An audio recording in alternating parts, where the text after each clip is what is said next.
His sheepskin coat was covered with snow and mud. The rifle strapped across his back was broken in half. And without greeting us, he stumbled to the barkeep and demanded palenka. What happened to you, Yoshko? Asked Halchin, his big belly bouncing with laughter. Got into a fight with that dog of yours? This got a couple of laughs from the men, but as soon as the woodsman turned around, all mirth disappeared from the room. Yoshko was built like a bull, and he wore a true woodsman's beard, yet beyond the rough face, plain as day, we could all see he was terrified. The woodsman didn't answer. He just swallowed the barkeep's offering. It wasn't until his second shot that he spoke. There's something in the woods. Damn right there's something in the woods. A damn snowstorm. What a fool you are to walk around there during the winter. Halchin said. But fool or not, come and join us, let me buy you a drink. As soon as someone closes that damn door, you might actually find some warmth here. Outside, a mighty storm raged in the dying light of the afternoon. Peeking out of the curtain of snow were the outlines of the Magura forest. A forest thick enough to be dangerous, even on the brightest of summers.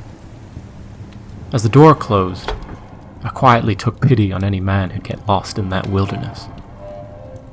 The woodsman took 2 more helpings of the palenka before he sat down among us. The liquor smelled heavy off of him. But as soon as he took off his coat, the room filled with the stench of sweat. So, Yoshko, last week you sit here and brag about how you finished all the winter preparations a month early, but now we catch you getting lost in a forest. Never took you for a liar. Halchin boomed, hoping to get a response out of the woodsman, but his jabs didn't land. The man sitting before us was in no mood for arguments or jokes. What brought you to the forest, friend? Halchin finally asked, with a hint of kindness in his voice. The woodsman stared into his beer as if it was to provide answers to his torment. When no answers presented themselves, he started to speak. Thought so. He said. Ever since we finished the winter work, he's been anxious. Kept on howling and biting his paws. Figured taking him out for a quick walk in the forest would help. Ah, you're treating the dog like a child. Halchin hollered. You let an animal sleep in the house, and soon enough it feels entitled to complain. This got a couple of murmurs of agreement from the rest of the table. Bacho, much like the rest of the village dogs, was a product of untraceable parentage or breed. Yet he wasn't treated like the simple farm animal he was. The woodsman seldom left the house without the dog, kept him by his side whenever he could. He would even converse with it when he thought no one was watching. Even though both the hound and the woodsman were well liked, many crude jokes would be made on account of their relationship. Yet no one felt like joking that night. Where is Bato? Someone asked. The woodsman didn't answer. Instead, he took a dull swig of his beer. Getting out of the house helped. He said. As soon as we got to the forest, he was off like a cannonball, jumping around the snow, running back and forth on the path. I haven't seen him that happy all month. Wanted him to have his fun. Figured I would take him with me to check on the feeder and salt licks. The woodsman's words were hollow. It was as if his body was present in the pub, but his mind was still somewhere off in the forest. That's when I found the tracks. He said. There's something in the woods. Ah, I understand now. Halchin said, grinning. You went out for some out-of-season hunting. Yoshko, we're among friends here, so no one will report you. But if you do find yourself with some venison sausage, it would be a sin not to share. The rest of the table laughed hungrily. So, you had a run-in with a bear? Is that what happened to your rifle? No. The woodsman said, and took another heavy swig of his beer. The tracks didn't belong to a bear, or a deer, or a boar, or anything else that roams our forest. It was something bigger, something heavier, something taller. Taller? Someone asked. Taller. The tracks went deep. The legs that left them were tall. But the tracks were still of hooves. Long, flat hooves. Thought that maybe I had come across some freak deer. Been a hard year. Figured a bit of sausage would cheer everyone up. For a moment, the woodsman smiled. For a moment, our drinking buddy was back, but then his eyes glazed over. What we found wasn't a deer. While Bako played in the snow, I followed the tracks. They ended up leading me all the way past the stream. They led to... The woodsman paused. It was as if he had suddenly become aware of who he was speaking to. He looked up at Halchin. They led to your fields. I trust my potatoes are doing well. Halchin laughed. Others laughed with him. No, The woodsman said, silencing the crowd. it's as if wild boars dug through everything you planted. Everything is dug up. There's mud everywhere. That's ridiculous. Someone said. No boar is smart enough to dig through the snow. Is this true, Yoshko? You're not pulling my leg? When the woodsman shook his head, all the joy had left Halchin's eyes. For a moment, Halchin sat wordlessly, letting the anger fill his cheeks. What happened next? Who dug up my fields? He finally asked. Bako was too busy running around in the snow to notice the tracks. But when we reached the fields, there was no snow to play in. I tried to get him to follow the scent, to track down what other animal destroyed your fields. He didn't want to. The woodsman's voice jumped up an octave. His dark eyes closed. Bako wanted to go home. See, this is what happens when you treat a dog like a child. Halchin slammed the table, nearly spilling his beer. You treat an animal like a man, and they start to form opinions. That hound was meant to follow the scent. That hound was meant to lead you to the animals that wrecked my fields. He did. The woodsman said. Bako wanted to go home, but I forced him to follow the scent. I forced him to track down the animal. Good. Halchin said, calming. Have to remind animal who the master is from time to time. Halchin looked beneath the table, as if he expected the dog to be there, but Bacho was nowhere to be found. For a moment it looked as if the man would ask about the dog, but he didn't. What did Batso find? He didn't want to lead me, but I insisted. The woodsman said, his head bent over his beer in sorrow. He led me through your muddled fields down to the valley below. For a while I could see the tracks. I could see the long-legged hooves in the snow. But when we walked down the valley, the snow disappeared. All that was left was mud. Mud and fog. Bako kept whimpering. He kept looking back at me, begging me with his eyes to leave, but I didn't. I just kept on walking through the mud, hoping for some good meat. We were walking through the fog for a good 10 minutes when I heard it. I heard the animal. Like a mating grunt of a deer, but darker.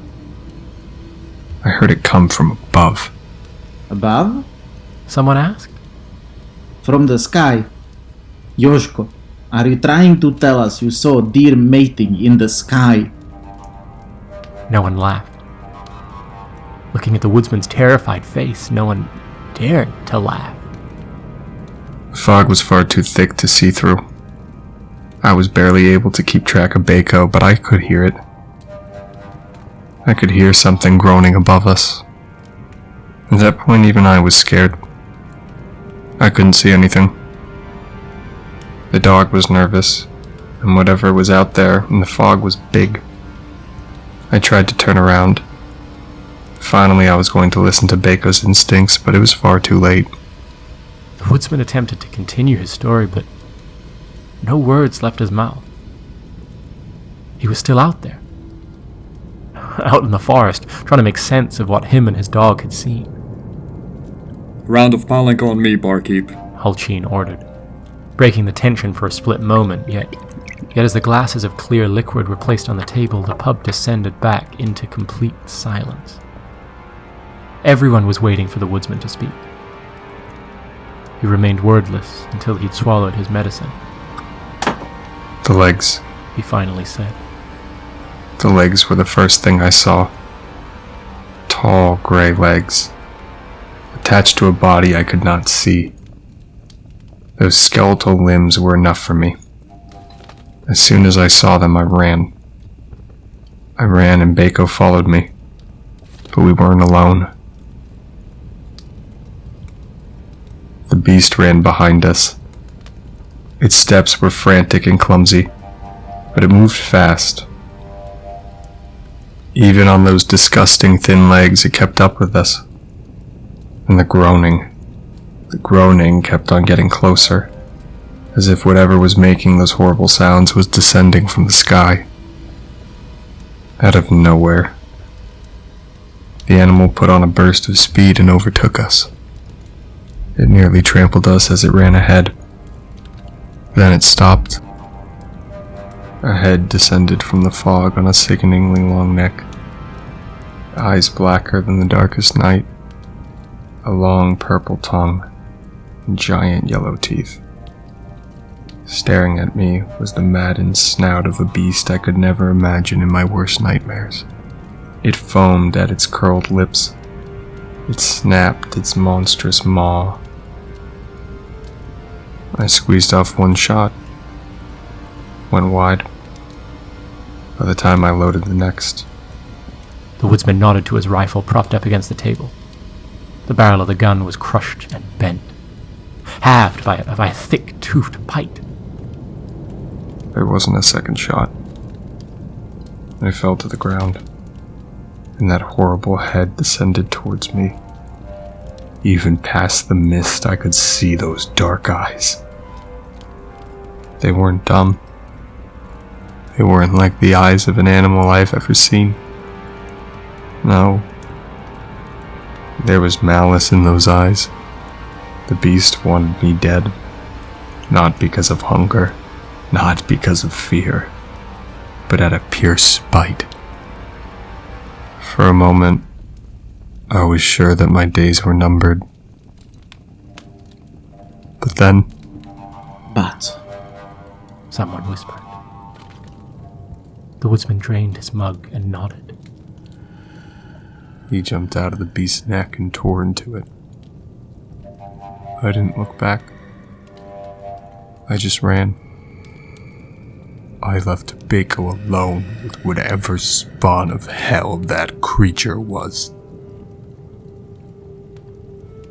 All that could be heard was the howling of the wind outside.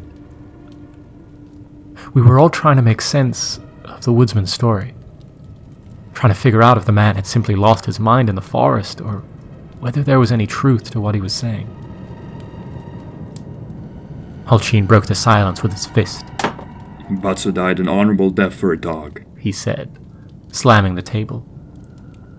He died serving his master, barkeep, a round of palanca in the hound's honor. The murmurs of agreement. Another round was poured. Before the glasses were raised, however, Halchin struck a gentle tone. Yoshko, none of us here doubt your story, but you have to admit it is a difficult one to grasp. Impossible to grasp, might I say, to those of a gentle nature. It has been a hard year. The last thing we need is the women and children being scared of some long-legged monster in the woods. I suggest to you, and everyone gathered here, that we do not speak of this matter further. I am sure that whatever beast you encountered will not stay in the Magura forest for long. If there are still traces of it come spring, we can investigate the matter further, but as far as I am concerned, all that you and Batso encountered in the woods was a particularly restless bear. The table turned to the woodsman. We all studied his blank face in search of a response. Yes. The woodsman said after a moment of thought. Let us not speak of this further. To Batso, Halchin said. To Bacho, we echoed. Once the glasses were drained and slammed down on the wood, another wave of silence followed. No one knew what to say. Surely it was no time to cast doubt upon the woodsman's story, and it was most definitely no time to make jokes, but conversations around the village pub seldom revolved around anything other than humor and distrust. He was a good dog. The woodsman whispered. The others started to murmur their agreement, but suddenly, everyone went quiet. There was a scratch on the door. Something was trying to get inside the pub. What was that? Someone said. Behind us, the barkeep's shotgun cocked into action.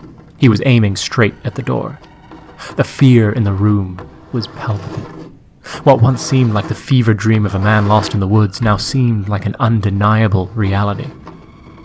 There was something outside, and it wanted in. The force on the door grew more erratic. With each second, I could feel the sanity draining out of the room. We were all thinking of the long-legged monstrosity that the woodsman had described. We were all fearing for our lives. But then, the scratches were joined with another sound. A familiar sound. Behind the door, a dog whimpered. Batso! The woodsman yelled as he leapt to his feet and rushed to the door. You're alive! The dog was alive, but barely. Bacho's fur was matted in blood, and he scarcely managed to stay upright on his paws. Whatever struggle Bacho had emerged from was a brutal one. The pub immediately mobilized into a flurry of activity. Within seconds, the injured dog was wrapped up in the woodsman's coat and carried out into the night. In the spirit of communal support, or morbid curiosity perhaps, the whole pub followed the woodsman to the village veterinarian. Soon enough, Halchin and I were the only ones left in the pub. Do you think the woodsman was telling the truth? I asked. Yoshko has a strange relationship with the dog.